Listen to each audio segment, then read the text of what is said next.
এক cricketer, junior cricketer Tanzim Sakib, সে সম্প্রতি একটা স্ট্যাটাসে সে একটা কথা উপস্থাপন করেছে। সে বলেছে ফ্রি মিক্সিং, যেটা অর্থাৎ ইউনিভার্সিটিতে পড়ুয়া যে সমস্ত ছাত্রছাত্রী যারা ফ্রি মিক্সিং করে, অর্থাৎ নারী পুরুষ অবাধ মেলামেশা, আছে না নাই? আসতে বলে আছে না নাই? আচ্ছা, এই যে ফ্রি মিক্সিংটা করে, যারা ফ্রি মিক্সিং করে, এমন জাতীয় কোনো মেয়েকে যদি কেউ বিয়ে করে, অন্তত সে একটা আদর্শ মা উপহার দিতে পারবে না। কথাটা কি ব্যাঠিক না সঠিক? বলেন ব্যাঠিক না সঠিক? সঠিক। অথচ সেই জাতীয় কথা কেন বলেছে? এমন জাতীয় কথা তার মুখ থেকে কেন বের হলো? তাকে মৌলবাদী বানানোর চেষ্টা করা হচ্ছে। যদি এই কথা বলাটা যদি অপরাধ হয়, তারা কোরআনের বিরুদ্ধে কথা বলেছে।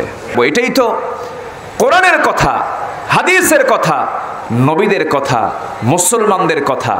সম্মানিত ভাইয়েরা, আবার ঢাকা ইউনিভার্সিটির এক প্রফেসর উনি মন্তব্য করেছেন, ইউনিভার্সিটিতে পড়তে আসলে কোনো নেকাব, কোনো হিজাব, কোনো বোরকা পরার দরকার নাই, কারণ ছাত্রীরা হচ্ছে শিক্ষকদের কাছে মেয়ের মতো।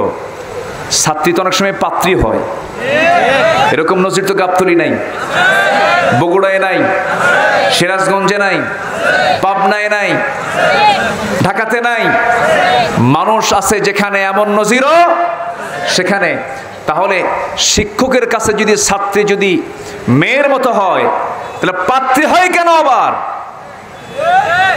আল্লাহ তাআলা যে বিধান দিয়েছেন, 14 জন পুরুষ ছাড়া বাকি পৃথিবীর সকলের সঙ্গে পর্দা করা প্রত্যেকটা মহিলার জন্য সুন্নত না ফরজ? এই কথা যখনই বলতে যাবেন, যারা মদের পাড়ায় মদ খায়, ওদের দারুণ গা জ্বালা শুরু হয়ে যায়। ওরা কি সহ্য করতে পারে? সহ্য করতে পারে না। সম্মানিত বন্ধুগণ, সম্মানিত দ্বীনি ভাইরা, আমার নবীজি যে সমাজে এসেছিলেন, সেই সমাজে সুদ ছিল, ঘুষ ছিল, খুনকবদলা খুন ছিল, মদের বোতলও ছিল।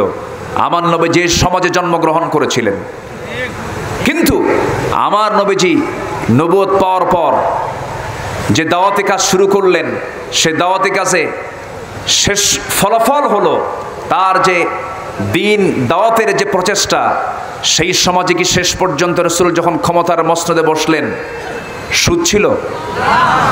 সুদ ছিল? জেনা ছিল? ব্যভিচার ছিল? ওটা কি এমনি এমনি আসছে? এমনি এমনি আসে নাই। একটু প্রেক্ষাপটটা একটু জানা দরকার। রাসূলের জীবনটা জানলেই আমরা মোটামুটি ইসলাম সম্পর্কে আমাদের একটা সঠিক ধারণা চলে আসবে, চলে এসে যায়। আমরা কম বেশি সবাই জানি, কিন্তু বিষয়টা হলো বাস্তব জীবনে আমরা প্রয়োগ করতে জানি না। সম্মানিত ভাইয়েরা, বাস্তব জীবনে যার প্রয়োগ নাই, রসুলকে খুব ভালোবাসে নামাজে, রসুলকে খুব ভালোবাসে সুরমা দেওয়ার সময়, রসুলকে খুব ভালোবাসে মিষ্টি খাওয়ার সময়, রসুলকে খুব ভালোবাসে মেসওয়াক করার সময়, কিন্তু আল্লাহর জমিনে সুদ উৎখাত করতে হবে, আল্লাহর জমিন থেকে জেনা বন্ধ করতে হবে, পর্দার পরিবেশ নিয়ে আসতে হবে, এটার জন্য চেষ্টা করলে যে হামলা মামলা হবে, সেই দিকে যায় না, যায় না, যায় না। আছে না নাই? আসতে বলবেন না, আছে না নাই? আছে। এটার নাম মুসলমান নয়। আছে, কিন্তু কোরআন শুধু আছে কাগজের পাতায়, হাফেজের মাথায় মাথায়। কিন্তু শুধু কাগজের পাতায় থাকলে চলবে না, হাফেজের মাথায় থাকলে চলবে না, সমাজের পাতায় পাতায় থাকার দরকার আছে না নাই? আসতে বলবেন না, আছে না নাই? আছে। আজকে যদি কোরআনটা সমাজের পাতায় পাতায় থাকতো, আজকে যদি কোরআন যদি সমাজের পাতায় পাতায় থাকতো, আজকে নবীর বিরুদ্ধে কথা বলে বুক উঁচু করে আমার দেশের কিছু কুলাঙ্গার আছে না নাই?